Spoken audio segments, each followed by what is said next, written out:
This summer, I celebrated what we might call a milestone birthday, and I think I look pretty good for 29, right?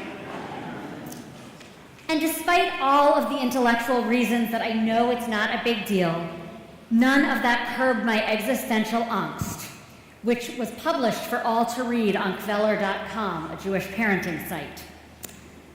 I turned 30 less than a year after my wedding, I wrote, in the third year of my rabbinate. I looked forward to that birthday, hoping it would give me more grounding in my new roles as wife and rabbi. Now it is 10 years, plus a bunch of fertility treatments and additional pounds later. I have 2 children who astound me every day and a loving spouse, plus a new job in a new city. I know that I am #blessed. I know what the alternative is to turning 40, but still. My 9-ending year was a year of deep uprootedness. I didn't run a marathon, but I did move with my family from the community and city where we had spent more than a decade, and the city of my birth, to a new community and a city in which I haven't lived since graduate school. New schools, new jobs, new friendships, new everything. So my big birthday this year occurred 2 days before the month of Elul, the month preceding the High Holy Days, which was, I suppose, a lucky coincidence. According to the Jewish calendar, I wrote, we are supposed to be asking ourselves the big questions of life right now. We are supposed to examine our deeds and misdeeds to prepare to repair ruptured relationships and consider who we are and who we want to be. So as I turn number redacted, I'm asking myself similar big questions. Is this the life I imagined I'd be leading? Is this the life I want to be leading? Have I fulfilled my ambitions, lived up to my potential? Will I ever feel sure? Will I ever feel settled? So here I am in the beginning of a new decade. We moved. I'm in my 2nd year here at Wise, and it is starting to feel more like home, as is my daily traffic on Havenhurst. My kids are thriving in their new environment. I'm still not used to the need to drive to do, well, anything, but my husband and I are starting to settle into our routines. And so more and more, the big question that I'm asking myself is simple. What's next? So for some of us sitting here, the answer is obvious. We are anticipating a new baby in the family. We are celebrating an engagement, planning a wedding. We are starting a new job, a new school, a new home. Or on the other side of life's spectrum, perhaps we are watching a loved one decline, knowing that soon we will be preparing for a funeral. We might be reeling from a recent diagnosis, knowing it will shift our world. Perhaps we're in the midst of divorce, waiting for the final paperwork so that we can begin life in the new normal. But what if we aren't? What if we are, as I'm learning as a newly minted runner, between the mileposts, just moving from day to day and year to year? Tonight's service, over time, has come to be known by its signature prayer, Kol Nidre. I love to watch the congregation as the strains of the music begin, to watch the visceral response we all have. But I want to take a minute to look at the words, to see what they might offer, especially to those of us between the mileposts. All vows we are likely to make, all oaths and pledges we are likely to vow or swear or consecrate or prohibit upon ourselves. Between this Yom Kippur and the next Yom Kippur, we publicly renounce. Let them all be relinquished and abandoned, null and void, neither firm nor established. Our vows are no longer vows. Our prohibitions are no longer prohibitions, and our oaths are no longer oaths. Strange, isn't it? It seems almost self-defeating. We're already negating our vows, the promises we make to ourselves and our God on this Shabbaton, this holiest of days. Before it even begins, it feels like we're saying that we know we are going to show up next year, don our talitot, and be exactly the same. My teacher, Rabbi Shai held, says that the greatest heresy in Judaism is to believe that the world must remain as the world is. Rather, he says, it is our covenantal obligation to believe in the possibility of things being different than they are. It is our sacred responsibility to help transform the world as it is into the world as it could be. But first, I think we need to transform ourselves from the people we are to the people we want to be. At the beginning of our lives and as we enter adulthood, it seems like the steps are so clear. Life is about building careers, relationships, families. But when dreams become realities, or when we find ourselves living a different dream, we're forced to confront the lives we are living, not always the lives we imagined. And as we settle in to relationships, to homes, to careers, to communities, to identities, it becomes harder and harder to answer the question, what's next? But that is what our tradition asks of us each and every year. That is what our tradition is demanding of us tonight, and that is what our world needs from us. The liturgy, the confessions, the pleas, and the hopes repeat the message: we are meant to change. Nullified vows or not, we are not supposed to be the same person next year as we are right now. And so when life's events do not force us, for better or worse, to change, what does motivate us to do that work? When we are just going about our daily lives with its mundane details and small joys, what inspires us to become the better, maybe even the best version of ourselves? To borrow from another holiday, what can make this year different from all other years? Rabbi Milton Steinberg wrote about this existential challenge. What if, he asks, every year you say you'll change and every year you don't? He concludes that logic dictates we have only three choices: give up, lower our standards, or try harder. You're here tonight, which tells me you don't want to give up. And as Jews, our history teaches us that it's simply not an option. Our world, so desperately in need of repair, requires that this not be an option. My experience with this community, as with my previous one, is that our standards are pretty high. We want the best for ourselves and for our children, whether it is education, healthcare, or parking spots. Stereotype or not, I just don't think we are the type to lower our standards, not communally and not individually. And so really we're left with only one choice: to try harder. But how? Jewish tradition has a lot to say about change, but tonight I want to offer you these suggestions, courtesy of a rabbinic discussion about our ability to change our fate, or at least change our experience of it. Rabbi Isaac, teaching in the 1st century, offers 4 suggestions, 4 paths which lead us towards meaningful change.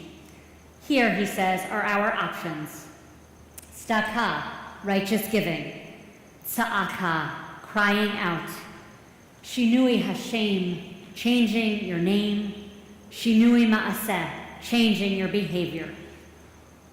I'm going to flip his order a bit tonight, because I think that the work needs to start from within, that we can't begin to change our world if we have not begun to change ourselves. Shinui Hashem, changing one's name, is, I think, about setting an intention, envisioning yourself not as who you are, but as who you want to be. In the story of creation, our Midrash teaches, the first thing that Adam needed to do was name all of the animals, to give them an identity. To name ourselves as a 10K runner, a healthier eater, a dedicated volunteer, a more loving spouse, a more present or patient parent, a more devoted child, a more faithful friend. It's to actualize, if not the person, then that possibility. This year, I want to be. How each of you finishes that sentence is the first step in becoming that very person. This name change, this re-envisioning of ourselves, is something that we can do for ourselves. In fact, we are the only ones who can. So meet Katie Bolton. Katie completes a race just about every month. She runs 5Ks, 10Ks, half marathons, and obstacle courses, and is currently training for her first full marathon. But if you met her 5 years ago, you would have met a different woman. As she says, at first, I couldn't run for more than 30 seconds, if that, at a time. I had to slowly build up my endurance. Because, of course, it's not enough to simply declare yourself a runner or a hiker or a more present parent or a more connected spouse. To meet our goals, to become that person we named, we have to change our behaviors. Shinui ma'aseh. Earlier this year, I was introduced to a concept called identity voting.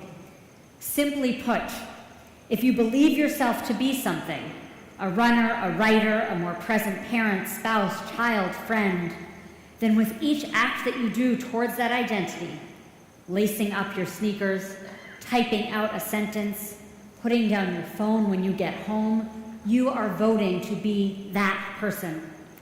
So it's nice for me to announce to all of you here this year that I want to be the clutter wrangler. But if I still don't put away my shoes when I walk in the door tonight, well, I'm no closer to that person tomorrow than I was today. Change from within is the building block. It's the foundation from which we can then turn outward.